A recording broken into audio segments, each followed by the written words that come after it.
Pelajar institusi pengajian tinggi perlu segera menyesuaikan diri dengan perubahan agar tidak ketinggalan arus pembangunan global yang pantas demi memastikan kemajuan holistik untuk diri sendiri dan juga negara. Perdana Menteri Datuk Seri Anwar Ibrahim berkata, aspek kualiti adalah amat penting ketika dunia bergerak ke arah pendigitalan, pelaksanaan kepintaran buatan AI dan peralihan tenaga yang kesemuanya sedang dibincangkan secara meluas dalam era ini.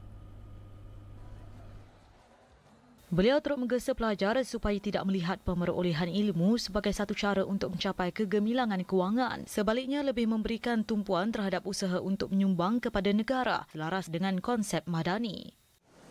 Why do you want to acquire and assimilate knowledge and the sciences? Is to disseminate what is just and what is truth. That is the major challenge. So, notwithstanding the sciences, in the Madani framework, we talk about values, we talk about ethics, we talk about human dignity, we talk about our role to ensure that we have a fair, a just society, and that is the role of the youth. Beliau ditemui pada sesi dialog temu Anwar Institut Pengajian Tinggi Swasta IPTS di Management and Science University MSU pada Isnin.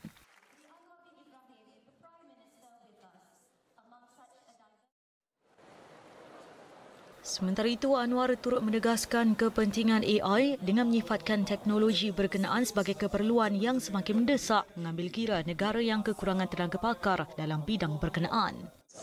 Jadi saya usulkan saudara menguasai bidang itu sangat diperlukan dan kita kekurangan puluh ribu jurutera dan kepakaran AI. Jadi kalau saudara-saudara yang ada kemahiran, potensinya sangat besar. Saya cadangkan supaya tumpu dan insyaAllah ada masa untuk kita serapkan dalam sistem semua dalam negara kita. Tambahnya, Kementerian Pendidikan Tinggi telah diarahkan menyelaras perkara berkenaan sama ada di Universiti Awam UA atau swasta bagi memastikan elemen AI diperkasakan di universiti masing-masing melalui penubuhan fakulti AI dan memasukkan elemen teknologi baharu itu dalam fakulti sedia ada.